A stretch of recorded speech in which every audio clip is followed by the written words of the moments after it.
নমস্কাৰ বন্ধুসকল, Assamese everything YouTube চেনেলটোলৈ আপোনালোকক স্বাগতম জনাইছোঁ। আজি লৈ আহিছোঁ এটা নতুন ভিডিঅ'। আজি ক'বলৈ ওলাইছোঁ বিজনেছ প্লেন বনাওঁতে কি কথাত আপোনালোকে বেছি লক্ষ্য দিব লাগিব, কি ভুল নকৰিব।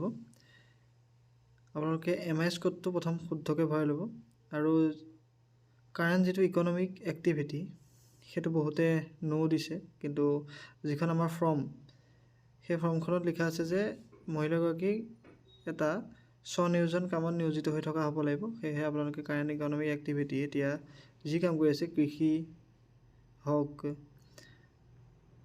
ডায়েৰীয়ে হওক, যিয়ে নহওক, সেইটো আপোনালোকে তাত লিখি দিব লাগিব।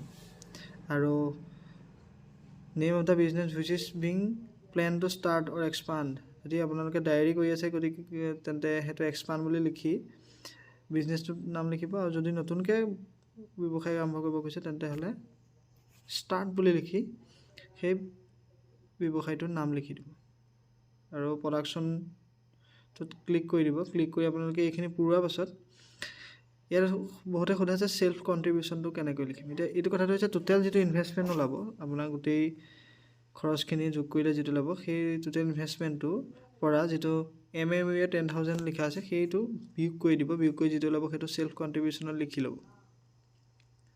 চেল্ফ কণ্ট্ৰিবিউশ্যনত লিখি ল'ব। লিখি লোৱাৰ পাছত আপোনালোকে যিটো পাব সেইটো পুনৰ টোটেল কৰি পেলাই আকৌ টোটেল ভেলুত লিখি দিব। তাৰপিছত আপোনালোকে যিটো প্ৰডাকশ্যনৰ পৰা আপোনালোকে যিমান টকা পালে, সেই প্ৰডাকশ্যনৰ পৰা যিমান টকা পালে সেইটো দেখুৱাই আপোনালোকে টোটেল টাৰ্ণ অভাৰত লিখি দিব। টোটেল টাৰ্ণ অভাৰত এতিয়া কথাটো হৈছে এক্সপেক্টেড এডিশ্যনেল ইনকামটো কেনেকৈ উলিয়াব। এতিয়া আপোনালোকৰ এটা কাৰেণ্ট এনুৱেল ইনকাম দিয়া আছিলে, সেই এনুৱেল ইনকামটোৰ লগত যিটো টোটেল টাৰ্ণ অভাৰ বিক্ৰী কৰি যিমানটো পালে সেইটো যোগ কৰি দিব।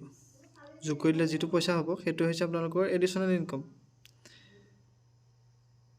আৰু যিটো কোঅৰ্ডিনেটৰ পাৰ্ট সেইটো আপোনালোকে কৰিব নালাগে। এইখন আপোনালোকে বেংক পাছবুকটোৰ লগত জেৰক্স কপিৰ লগত গাঁঠি পেলাই আপোনালোকে এইখন ফৰ্ম জমা দি দিব পাৰিব। আৰু একেই কণ্ডিশ্যন প্ৰতিটো বিজনেছ প্লেনৰ কাৰণে, সেয়া লাগিলে কুকুৰা পালনেই হওক বা যিয়ে নহওক। আৰু ইয়াত এতিয়া বহুতে সোধে যে মুৰ্গী কেইটা দেখুৱাম। আপোনালোকে এইটো নিজৰ কথা, 50টা দেখুৱাব পাৰে, 30টা দেখুৱাব পাৰে, সেইমতে আপোনালোকৰ ওপৰত ভেৰিফিকেশ্যনো হ'ব।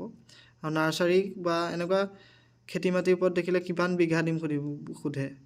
মানে কিছুমানে কয় যে আমাৰ এবিঘাতকৈ বেছি আছে, তেতিয়া বেছিকৈ লিখিব। যদি এবিঘাতকৈ কম আছে কম লিখিব, যদি এবিঘাতকৈ কম আছে আপোনালোকে সেই এমাউণ্টটো লিখি দিব তাত।